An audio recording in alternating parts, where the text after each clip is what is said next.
Rangers have a reputation as one of the most versatile classes throughout the many editions of D&D. In Baldur's Gate 3, that's no different, with some fun changes made to Favored Enemy and some other goodies planned for launch. In this video today, we're going to be doing a deep dive on one of the classes for Baldur's Gate 3. This will be a 12-part series where I hope to give you a better idea about each of the classes ahead of the launch of BG3 come August 3rd. Today we'll be focusing on, well, you guessed it, the Ranger. I'll be pulling information from the 5th edition Player's Handbook, and I'll show off the early access character select screen or creation screen. There won't be a ton of visuals here because I don't want to spoil anything from the game for myself or for you. I might have some visuals from the actual 5th edition handbook, but that'll really be it. You know, how we'll really do this video is by talking about the base kit without any subclasses, then go into the 3 subclasses that we know are coming at launch. It's worth noting that most subclass abilities go up to level 20 in D&D, but the cap for BG3 is level 12. So we'll talk about the high-end abilities because we still aren't sure if they're coming into the game in a modified form or what have you, but that's just a bit of transparency up front. Keep in mind you can fully respec both your character and companion for the exception of their race. So I encourage you to try out every class you're curious about when the game launches, and please, as always, play how you want, not how the internet tells you to. Lastly, I am no D&D expert, not even slightly, so I apologize if I missed the mark on any of these descriptions. You can quickly navigate to any part of the video that interests you the most using the chapters in both the timeline and the description, and don't forget to swing on by to my Twitch where I'll be streaming Baldur's Gate 3 on launch, linked in the description and pinned comment. Let's get started here on my Ranger class and subclass detailed breakdown for Baldur's Gate 3. So here we are with the Ranger. Now, we get a couple things that are unique to the Ranger, and we're going to go through those here right now with Favored Enemy and Natural Explorer. They're, of course, different than they are in the tabletop RPG, but we get some other stuff too. The Ranger, like I've said, is very much that versatile class. You are a strength class, you are a dexterity class, you are a wisdom class. What I mean by those things is that you're going to be using one, if not all 3 of those stats, strength, dex, and wisdom, in a lot of your playthrough of the character. Your character will make ability checks. So anything in the game when you're playing it, you just go ahead and press T, and it kind of locks that screen. You can hover over it. So ability check is a test whether an action is successful. Based on a dice roll, your ability modifier, any bonuses in the check's difficulty class. So this basically adds into it. Any value over, I think it's over 10 is what would give you that ability bonus. Look, I'm so smart. It's 12. It's 12. It's 12 or higher. Clearly, I'm so smart. But it's important to kind of know those things because you'll be using those dice roll quite literally in the game. This isn't going to be all behind the scenes. If you've never played Baldur's Gate 3, you actually physically roll the dice, which is actually quite fun. So let's talk about our favorite enemy, our Natural Explorer, and let's take a look at this chart. So favorite enemy and Natural Explorer, you're going to start off with at level 1, and we'll go through how they're different in this game. But then you get advanced into level 2, and you get your fighting style and the ability to cast spells. So remember, you're going to be pulling spells from the Druid, or basically any of the nature-based spells. So healing is an option, buffing up animals is an option, talking to animals, holding animals, charming, entangling things, all sorts of nature spells are going to be coming your way with the Ranger. And you won't get access to the highest level of spells until like level 17. We do know the cap of the game is 12, so you actually will never get access to the 4th and the 5th spell levels. So it's worth knowing that, but it's not going to really, I don't think you're like, oh, well, damn it, I can't do that now. But another thing you're going to get here is the Ranger progresses eventually to get some very fun abilities. At level 10, you get stuff like Hide in Plain Sight. Now, level 14 is when you get Vanish, which is another stealthing ability, but Hide in Plain Sight and Vanish are what kind of make the Ranger have some rogue-like abilities, and those things will kind of push themselves very well into Gloomstalker in the subclass portion when we talk about that. But I'm not sure if they'll be pushing Vanish up to the 12th level or something like that so we can actually play with it in Baldur's Gate 3. But it is worth noting that you do get those sorts of options here for the Ranger. And Landstride too, it might be something that'll be a little bit different here. But basically, you're a character that knows the land. You pull from all sorts of aspects about the land. You can sense things using stuff like Feral Sense. You'll be able to see if something's hidden and you don't get a disadvantage if you're trying to shoot against it or fight against it. All sort of stuff. And if you want to be a character that is that one that can, hey, you know what, I want to shoot with a bow, or I want to use 2 weapons. I want to use a single weapon, because that's how your fighting styles work. You can use archery, 2 weapons, a single weapon, or defense, which adds to your AC by 1. You've got those fighting styles. I want to be able to cast druid spells too. Well, you can do that. I want to be able to summon up a ranger companion. Well, you choose a subclass and you can. If you don't choose the subclass, you cannot. And we'll talk about that in a second here.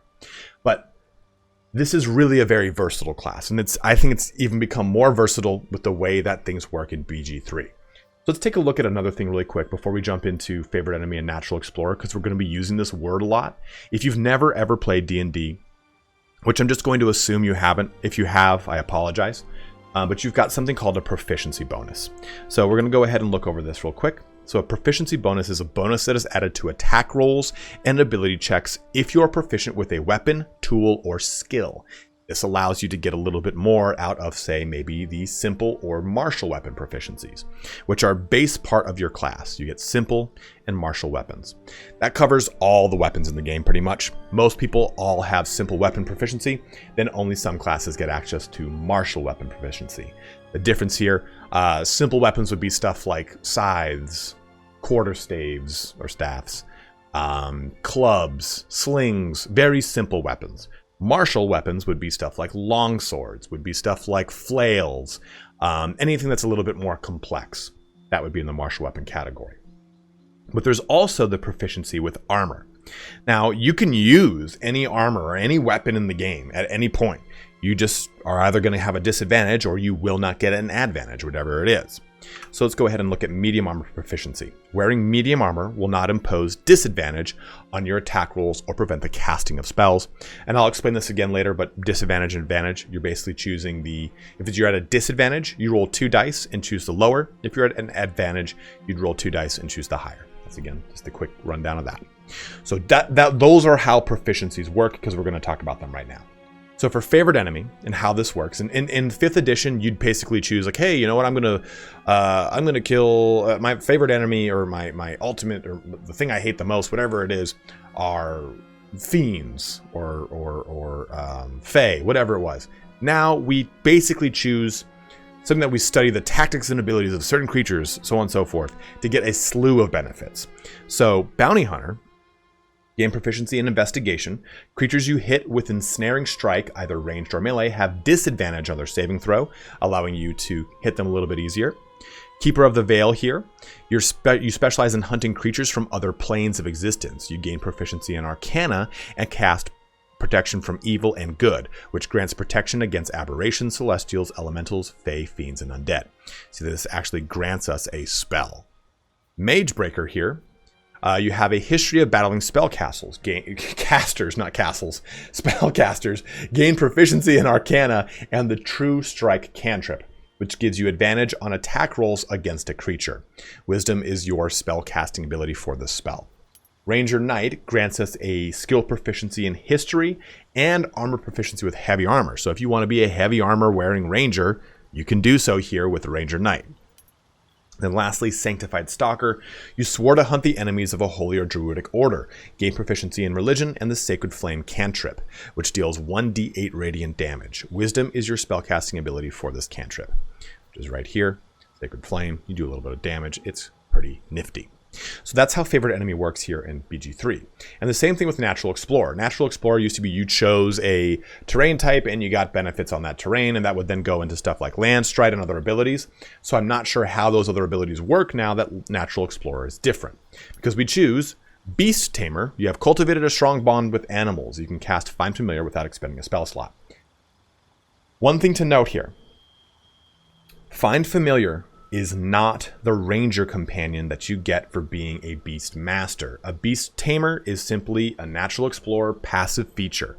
You do not get a ranger companion. You get Find Familiar versus the beast tamer. You get a ranger companion. They're two different things.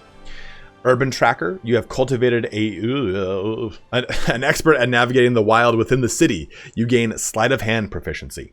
Now, Sleight of Hand is not simply stealing things, it's disarming traps as well. Go ahead and press this, hover over it here, you can see. There we go. It helps you pick locks and pockets and disarm traps. So your dexterity skill modifies that too, which is quite good. Wasteland Wanderer Cold, Fire, and Poison, which basically half the damage of cold, fire, or poison, whichever one you decide to go with. You have all three of these options. It gives you that little bit of resistance. In the class features itself, strength, dex, saving throws, light, medium armor, and shield proficiency, and then simple and martial weapons, which we reviewed a little bit earlier. So you also have your skills here, and your skills for Ranger are animal handling, athletics, investigation, nature, and survival. Remember, all of your skills, every time you put a proficiency into them, you'll get +2 to their roll, and that skill then coincides with an ability, which you'd pull from the relevant ability bonus. So you can see dexterity gives you a +3 to ability checks there. If I click this, it shows me that acrobatics, since I'm not proficient in it, or sleight of hand, since I'm not 100% proficient in it, like I don't have it in here in this section, I'm getting my +3 dex modifier. But stealth, well, you know what? I'm proficient in stealth, so I get +2 to that roll. That's what makes it a 5. So if you look at just clicking these, we'll expand them and show you what you'll just roll in those situations. Take again, anything with this little blip next to it, like a religion's got this little blip, that means you're proficient in it. So wisdom, we're proficient in insight, so rather than having the +1, we get the +2 bonus from proficiency to now be a +3 for insight. That might be a little confusing, but it is worth noting that animal handling, athletics, investigation, nature, and survival are your skills as a ranger. The rest are all inherited.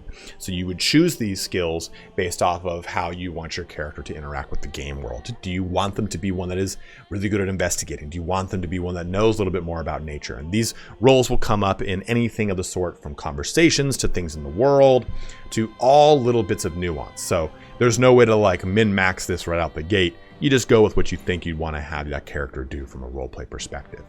But this kind of squares away the base kit for the Ranger. We've talked a little bit about skills and abilities, right? You're going to be focusing on your strength, your dexterity, and your wisdom, because that's where a lot of your roles are going to be coming in. But how does this all combine for the subclass options? So let's move now into some Beastmaster action. The first subclass I want to talk about is the Beastmaster for Ranger. And I think that's probably going to be a pretty popular one, because who doesn't like being the pet class? And the Beastmaster here is interesting. I don't know if they'll be pulling from the Primal Companion, but basically you get a Ranger's Companion where you summon up a beast. And that beast is by your side. He scales with you. He gets stronger, all sorts of fun stuff. Or they get stronger. And what you really are going to be doing with this is attacking, dashing, disengaging, or helping. That's basically what they can do. They will go on the same turn that your character goes. So if you have a set initiative, you go 4th in line, then it will go 4th in line with you. And this allows you to have basically an extension of yourself on the battlefield. I think at first it'll seem a little underwhelming because the beast is just simply going to run around and attack things. You're like, yeah, cool, my wolf's doing the wolf stuff. But it scales out as you get higher. And the nice thing about Beastmaster is, while it does get really cool abilities, most of them happen before level 12 or level 11, like I think one of the last ones, the second to last one. But what you can really do here is you can have a lot of fun kind of chaining things. So at level 7, you can have it do a bonus action, which is very fun. This allows you to have your beast be a little bit more mobile around the battlefield, do a little bit more to get in the middle of things or lock stuff down or get out of sticky situations. But also, its attacks become magical, which is pretty goddamn cool. Helps you overcome some resistances. Then into level 11, you get Bestial Fury. And this is pretty sweet because now they can actually take an additional attack option or make a multi-attack, one or the other. And then lastly, you get at level 15, and I don't know if they're going to squeeze this into the game somehow, you get Share Spell, so that anytime you target yourself, you can also affect your beast companion with it. So I'm not sure how much of this is making a translation into BG3 as far as the stuff beyond level 12, since we know what that cap is. But I think that Beast Master is really going to be the character for you if you want to focus more on using those kind of innate beast abilities of the Ranger. You're not necessarily going to be better at casting, but I think that going with the Beast Tamer out versus Hunter or Gloomstalker, you will innately kind of maybe skew a little bit more towards your casting, since you can buff your beast through those capabilities. So I think that that kind of lends itself. So if you want to maybe pull a little bit more naturally into your spell line, that might be the way to go here with Beast Tamer, since Hunter and Gloomstalker are definitely more combat oriented in some way, shape, or form. So let's jump over into Hunter now. So the Hunter has some different things here. They basically get 4 primary abilities, and you choose a sub ability within each one of those. And this is, again, definitely geared more towards just outright combat. Not so much the Gloomstalker, which is more of a roguish ambush style of character, and I guess that's just kind of an easiest way to describe it. But the Hunter, you have Hunter's Prey, which allows you to choose Colossus Slayer, Giant Killer, or Horde Breaker. Colossus Slayer basically allows you to do more damage to something that has less than max health. Giant Killer allows you to do more damage again, but you do this pretty much after something has made its attack. So you, when a larger creature within 5 feet of you hits or misses you with an attack, you can use your reaction to attack that creature immediately after its attack. And this is, again, for large or larger creatures. You're fighting dragons, you're fighting giants, anything like that. Something that is quite literally big.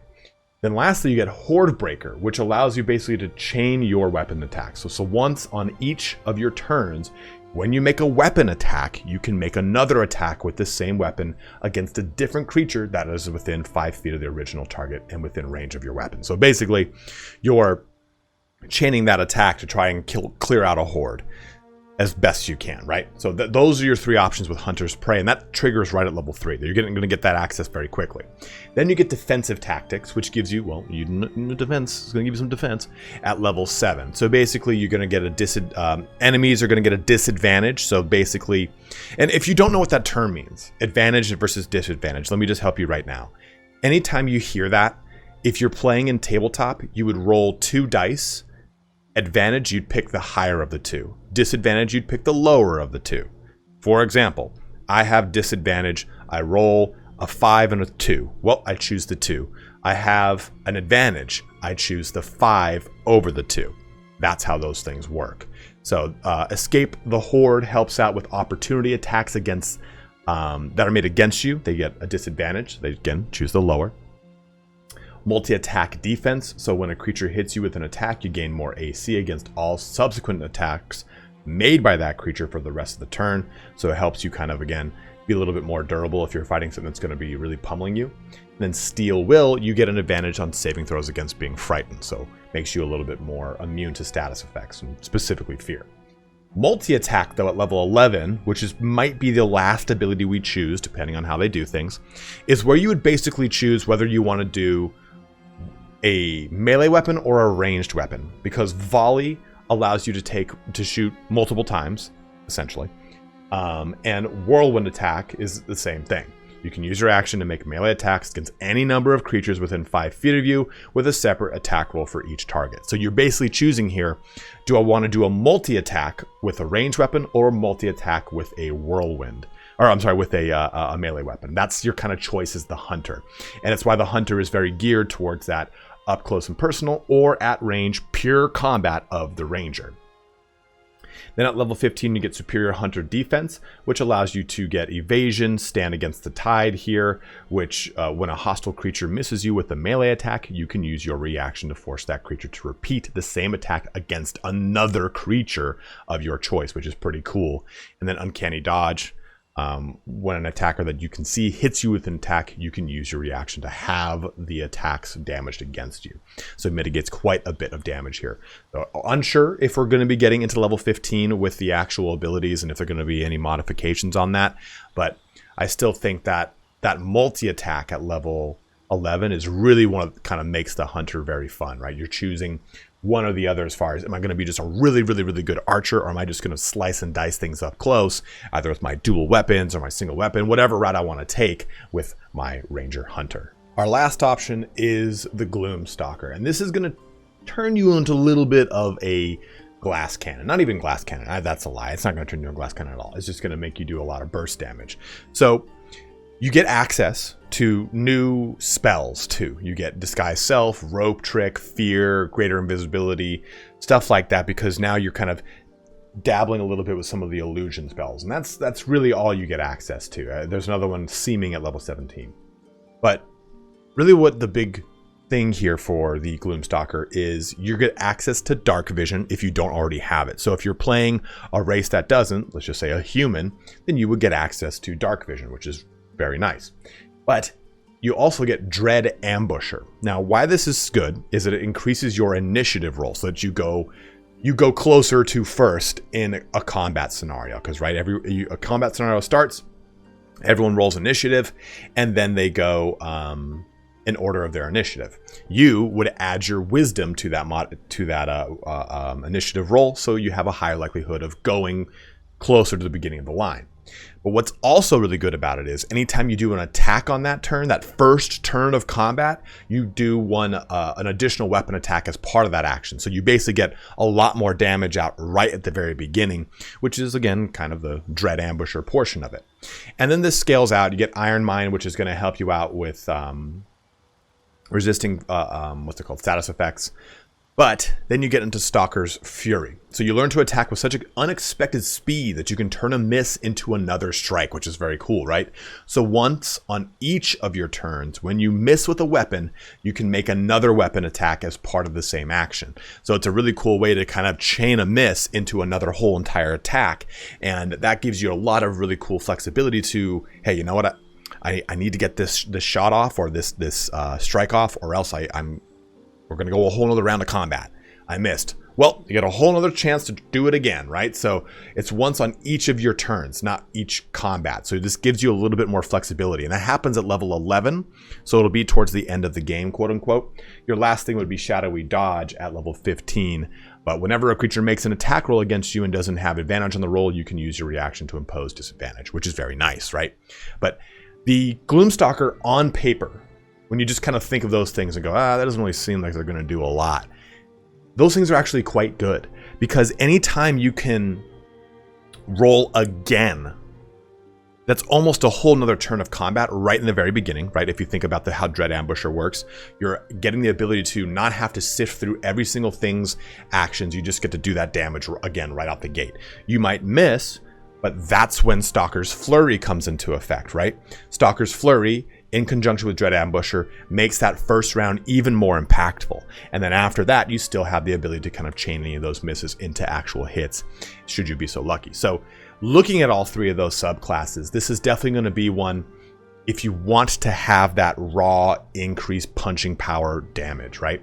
You as a Ranger already get tons of abilities to sneak and stalk around. You get Hide in Plain Sight, you get Vanish, you get all these really nice abilities that are very, very good when it comes to trying to be essentially a rogue assassin character with the Gloomstalker. So if that's the kind of route you want to take with your Ranger and be one that does skulk in the shadows and ambushes things from range or from two-weapon fighting, whatever it is, then you're going to definitely want to go with the Gloomstalker. So hopefully this video helped you out in deciding what you want from the Ranger, or if the Ranger's even for you. I know we did the whole kind of breakdown of the entire list of classes, but I wanted to really kind of show off the individual to talk more about it. Are you on the fence about the Ranger? Did me talking a little bit about the Beastmaster actually discourage you from wanting to do it, and now you want to do a Gloomstalker? Or did this actually just make it even worse because now you want to put the Ranger into the mix of the options you've got on the list? Let me know in the comment section below. I might have missed a couple things here and there, but I just wanted to break the class and its subclasses down on a pretty basic level. There's some verbiage in here that you might have gotten a little lost in if you're not a D&D player. I myself, like I've said, I'm not a D&D expert, and I might have miscommunicated a couple things in here. So just try to kind of frame a lot of what you're doing by approaching it and how you want to play this character. Do you want to play a Ranger that skulks in the shadows and ambushes things? Then go with the Gloomstalker. Do you want to be one that's just actually just doing a lot of melee or range damage and you don't really care about anything else? Go with Hunter. Do you want to just buff up a pet and go wild with it? Then go with the Beast Tamer. You've got a lot of different options for a class that is very, very diverse and full of, well, rich options. But as always, guys, thank you so much for watching here today. If you have any questions, concerns, anything like that, go and let me know in the comment section below. But have a good one and take care.